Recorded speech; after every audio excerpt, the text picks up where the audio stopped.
Hello future officers. So this is the first video of CSAT. The topic is number system and the subtopic we are taking is classification of number systems. So what is number system? Number system is a set of values that help us to represent different quantities. They also help us to count or to perform different calculations like addition, subtraction and much more, and to measure something. So basically we use numbers to represent different types of quantities. So what are the different types of numbers that we use in mathematics? Number 1, natural numbers. They are represented by symbol or letter capital N. So natural numbers are those numbers that start from 1 till infinity, means countless. 1, 2, 3, 4 and so on. Second, we have whole numbers. So whole numbers are represented by capital letter W. If we include 0 in natural numbers, they are known as whole numbers. Next, we have integers. So all the positive natural numbers, including the negative of natural numbers and 0, comes under integers. For example, plus 1, plus 2, plus 3, minus 1, minus 2, minus 3 and 0 and so on. These all comes under integers and they are represented by capital letter Z. Then we have even numbers and odd numbers. All the numbers that are divisible by 2. For example, 2, 4, 6, 8, 10, 12, etc. They are known as even numbers and they are represented by formula 2n. N could be anything, 1, 2, 3, 4. For example, n is 4. Then even number would be 2 into 4, 8. 8 is an even number. Okay. For odd numbers, they are numbers that are not divisible by 2. For example, 1, 3, 5, 7, 9 and so on. And their formula is 2n plus 1. For example, n is 5. Then 2 into 5, that is 10. Plus 1, that is 11. 11 is not divisible by 2, hence they are odd numbers. Next we have prime numbers. Prime numbers are the numbers that are divisible by 1 and the number itself. That's it. So for prime numbers we have only two factors, 1 and the number itself. For example, 7, 11, 13, 41, etc. 2 is the only prime number that is even. Otherwise all prime numbers are odd numbers and the smallest prime number is 2 itself. Then we have composite numbers. Composite numbers are the numbers that have more than two factors. 1, the number itself, and at least one more factor. For example, 6. For 6 we have factors like 1, 2, 3 and 6. So it is a composite number.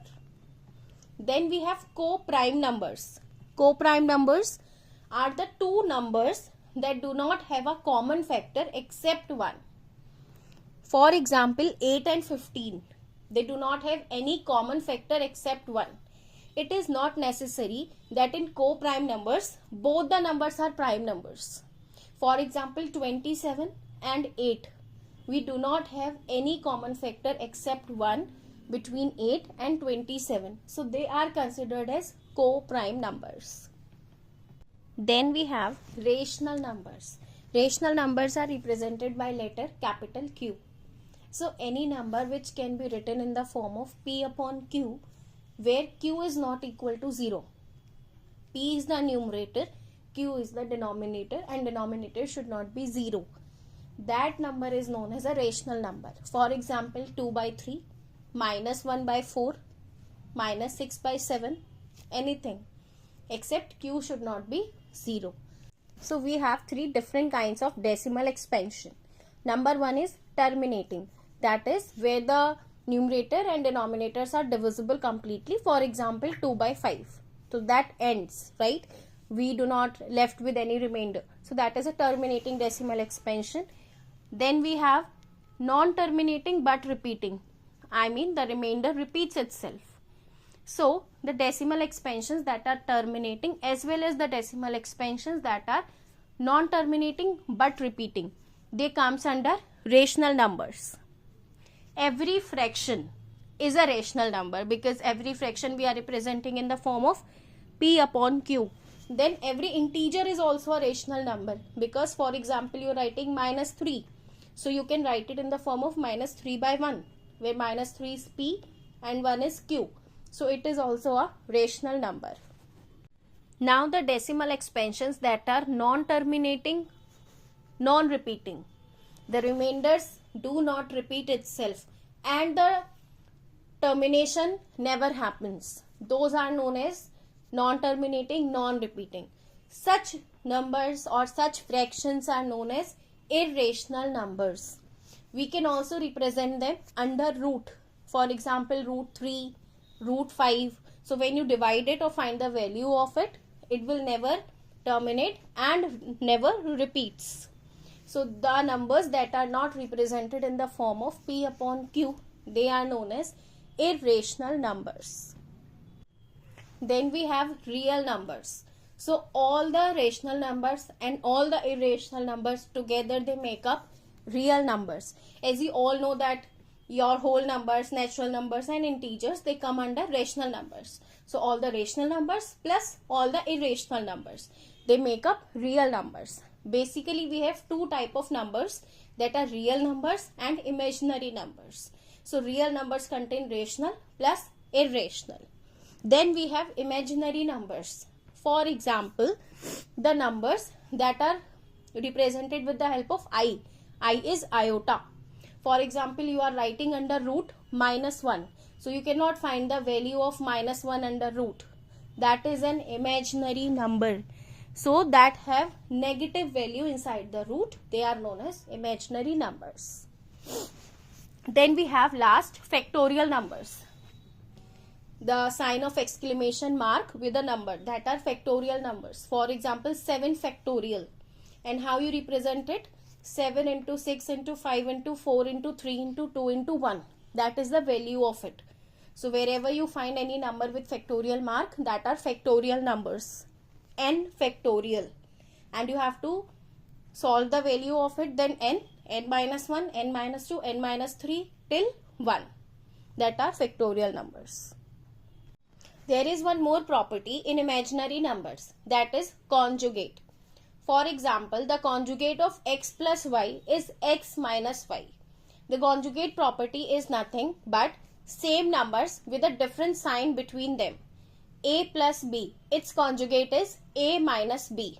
So if you multiply an imaginary number with its conjugate, the answer will be a real number. Let us take an example of this property. For example, we have taken an imaginary number, let's say 2 plus 4i. Now, the conjugate of this number would be 2 minus 4i. And you know, there is a property in mathematics, that is a plus b, a minus b equal to a square minus b square. So, applying this property, we'll get 2 square minus 4i square. That will be equal to 4 minus 16i square. Now, the value of I square is minus 1. So, 4 minus 16 into minus 1. It will be equal to 4 plus 16, that is 20. And 20 is a positive integer, that is a real number. So, a product of an imaginary number with its conjugate will give you a real number. As we have discussed earlier, there are three types of decimal expansions. Number 1, terminating decimal expansion. It means there is no remainder. Secondly, we have non-terminating but repeating decimal expansion, also known as non-terminating but reoccurring decimal expansion. In this, the remainder is left but it repeats itself. And the terminating decimal expansions as well as non-terminating repeating decimal expansions are rational numbers. Third, we have non-terminating but not repeating or non-reoccurring decimal expansions. That means the remainder never ends and it never repeats itself. Such type of decimal expansions contribute to irrational numbers. Then there are slight basic properties of numbers, that is if you multiply an even number with another even number, then the answer will always be an even number. If you multiply an even number with an odd number, then answer is also even. For example, 2 into 5, answer is 10. That is an even number. And if you multiply an odd number with another odd number, then the result would be odd number. So these are the properties on multiplication. Now there are some basic properties on addition as well. If you add an even number with an even number, the result will be an even number. If you add an odd number with another odd number, then the answer will be an even number. But if you add an even number and an odd number, then the answer will be an odd number. There are some other important properties of prime numbers as well. As we know that prime number is a number that has only two factors, 1 and the number itself. So 2 is the smallest prime number and the only even prime number, 2. Okay. Then 3, 5, 7. In all the prime numbers, there are only 3 numbers that are consecutive and odd as well. So count of prime numbers, that is very important, because sometimes in the questions they ask that how many prime numbers or what is the sum of prime numbers between 1 to 50 or 1 to 100. So you should learn this. For example, from 1 to 50 we have 15 prime numbers. From 50 to 100 we have 10 prime numbers. So from 1 to 100 together we have 25 prime numbers. From 1 to 200 there are 46 prime numbers, and from 1 to 1000 there are 168 prime numbers. Remember how we used to represent even numbers and odd numbers in the form of 2n and 2n plus 1. Similarly, we can represent the prime numbers in the form of 6k plus minus 1. That is 6k plus 1 or 6k minus 1. But all the numbers that can be represented in the form of 6k plus minus 1 are not prime numbers. Kindly do remember this property, that yes, we can represent prime numbers in the form of 6k plus 1, but if we represent a general number in the form of 6k plus minus 1, then it is not necessary that it is a prime number. We have already discussed about co-prime numbers. They are also known as relatively prime numbers. So in co-prime numbers, it is not necessary that both the numbers are prime numbers.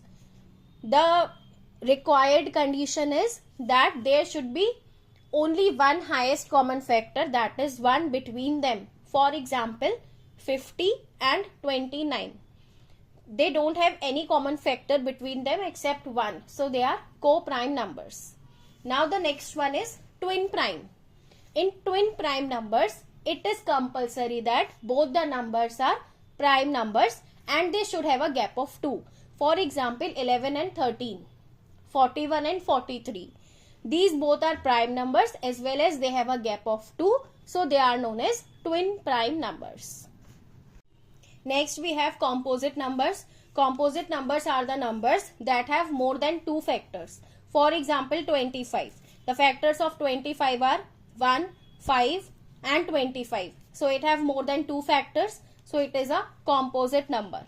And lastly we have perfect numbers. So perfect numbers are the numbers if we add all the factors of that number excluding that number and the sum is equal to the number itself, then it is a perfect number.